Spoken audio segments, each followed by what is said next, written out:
So I saw the end of Oak Street today. As for my usual seizure warning, there weren't really any major sequences that gave me concern for potential seizure risk, even though there are flashing lights that are actually part of the story. They're not presented in a way that gave me major concern. It's mitigated, it's not quick-cutty, it's not very stroby. So this film should be considered relatively safe for people who live with photosensitive epilepsy. Caveat, I'm not a doctor, not a medical expert on the condition by any means, so those of you who live with the condition, who actually know about this, use your best judgment, but this film should be considered relatively safe. Now, coming out of the end of Oak Street, it was something that kind of caught my attention just because the premise seemed interesting enough. But as I was watching it, I was very much reminded of another film also made and distributed by Bad Robot, and that film is Super 8. So I would definitely consider the end of Oak Street in that genre that I kind of like to call the Spielberg tribute film, where it's very clear from the way it's shot, from the way certain sequences are made, even right down to the music. It's very, very clear that the director here was essentially taking inspiration from the various works of Steven Spielberg. Super 8 took influence from E.T., and this film, if you couldn't guess by the poster and the marketing, is very much inspired by Jurassic Park.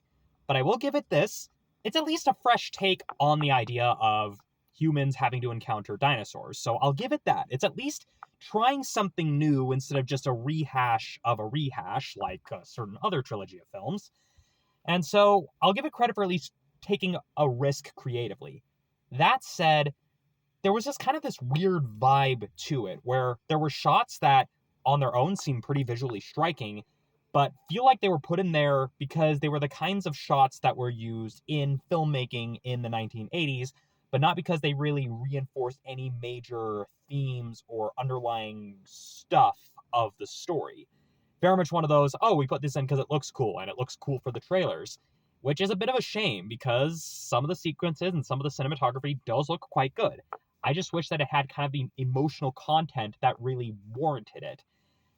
It also kind of bugs me a little that it was very much feels like one of those films where they had the initial concept, but then when they started working on it, they kind of ran into the issue of, okay, how are we going to wrap up this story? And the ending itself is not disappointing per se, but it definitely feels like as a film, they kind of wrote themselves into a corner and had to come up with some way to get the characters out of it. One thing I also can somewhat appreciate is, well, a little bit of the dark humor that we see throughout the film, because it kind of revels in the overall absurdity of, well, dinosaurs suddenly roaming a neighborhood that's been displaced in time. And so it gets some good points on that, but overall, it feels a bit tonally confused in that regard. It feels like it's very much trying to copy films like The Lost World and Jurassic Park in terms of how it builds tension and the overall presence of the threat, but then it tries to maintain this almost saccharine nostalgic veneer that feels kind of artificial, where it's very desperate to remind you, oh, this is supposed to be in the past, this is supposed to be in the 1980s. It kind of almost shoves it into your face of, okay, we acknowledge that this isn't a reality for most modern audiences. And again, could have been presented in a better way. Not the worst attempt at anchoring itself on nostalgia that I've seen. And honestly, once you get past the initial opening where it tries to beat you over the head with the fact that it's set in the 80s, that's when the film really actually starts to kind of get going. And one thing I will say is that it does a good job of the characterization. It does do a good job of kind of establishing at least the main drama and the main undercurrent between our two main leads, played by Ewan McGregor and Anne Hathaway, respectively. That said, there were definitely some other narrative threads that were established at the start of the film that they tried to tie up at the end. Some, they did an okay job, but there were definitely some threads that they really could have just cut out, maybe, or even just not necessarily have the callback that wraps things up, because when you look in the context of the story as a whole, it's like, okay, well, you have this narrative, small narrative thing at the start of the film that you try to have a callback during what is already a very tense scene, and really, it was just kind of unnecessary. So, yeah. Would I recommend The End of Oak Street? Well, as a fun little throwback sci-fi romp, definitely worth seeing at a matinee. I wouldn't necessarily pay full price to see this film. It's okay, and that's honestly the most I can say about it. it at least tried something a bit unique when in its attempt to mimic Steven Spielberg. So I will give it that. And there was at least a sense of passion behind it where you can tell, okay, they're not trying to cynically copy Spielberg. It's very much an homage done out of love, which I can also appreciate.